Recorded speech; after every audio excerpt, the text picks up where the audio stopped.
44. The Tabernacle. A tired man projects his weariness into the future. He tells himself that when he has finished doing certain things, he will rest, or if he succeeds with this, he will retire. When that day arrives, he is usually again at work, refreshed as much by his success as anything. So too, men have projected their weariness with work in a sinful world onto heaven. When they get to heaven, they will rest forever. The new creation, however, is not only portrayed as man's eternal Sabbath, but also as man's eternal and unfettered place of work. Let us examine some of the implications of Scripture at this point. Revelation 21:1 speaks of a new heaven and a new earth. Jewish tales held to a belief in a totally new creation, a completely new universe, as witness 1 Enoch 72:1, 91:16, and 2 Ezra 7:30 and 75. The word used for new is, however, kainos, new in quality and nature, rather than neos, new in time. Both heaven and earth were created by God, and thus both have a history.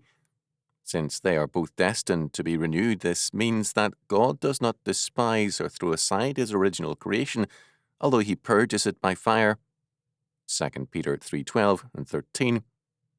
Even when St. Peter speaks of the dissolving of the old creation by fire, he still describes the new creation with the word kainos, new in quality and nature rather than in time.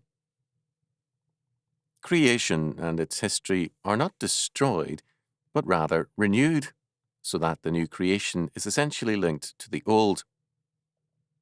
Schilder has seen the implications of this fact. Therefore, it will not do to say that those things which are passing away have only relative worth, only that which remains has absolute worth. That which passes by and perishes is included in God's decree, and hence has equal value with that which remains, which is established by his decree. All has worth in history, and therefore for eternity. All that is in accordance with the will of God. Heaven has great worth, but the earth of today also. Heaven of the future has great worth, but heaven of today no less. Because God works in history, the embryo is equal in worth with the matured body, the corpse with the healthy body, for in all he attains his purpose. Whether his word calls a thing into being or causes it to return to dust, it matters not. By that word, all of history has its value. This may be an overstatement, but it is true that all things accomplish God's purpose, and nothing is without meaning in terms of him. The meaning of history is fulfilled or put into force in the new creation. We are given a glimpse of the meaning of that new creation, of our fulfilled history in action, in two startling verses of Revelation 21. And I heard a great voice out of heaven, saying, Behold, the tabernacle of God is with men, and he will dwell with them. And they shall be his people, and God himself shall be with them, and be their God. And I saw no temple therein, for the Lord God Almighty and the Lamb are the temple of it.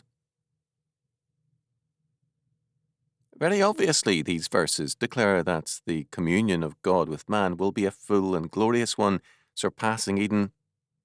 God's presence with his people is emphatically restated. God is with men, he will dwell with them, God himself shall be with them. This meaning is important and clearly central. The essence of the new creation is in the full communion with God. There is, however, another meaning which is also of great importance and is overlooked, namely the reference to the tabernacle and the temple. From the perspective of this fallen earth, the new creation is the end of the journey. We are like the children of Israel in the wilderness on a journey to the promised land, the fixed habitation. The wilderness was the place of the tabernacle, the tent of God's presence, the royal tent of the king. In the Promised Land, the tent or tabernacle later gave way, when a capital city was established, to the temple, the fixed and stationary house of God.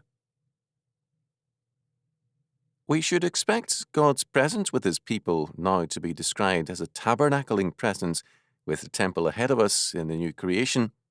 Instead, the figure is reversed. The temple, the fixed house of God, disappears. We have instead the very presence of the Lord God Almighty and the Lamb. This is no surprise. We expect this of the new creation and of man's restored communion with God. What is surprising is the reintroduction of the tabernacle, the royal tent for life on the march. The framework of reference for the tabernacle is a journey, a pilgrimage, and a march. The tabernacle is made to be moved from place to place, not to stand still. The use of so important a symbol cannot be accidental.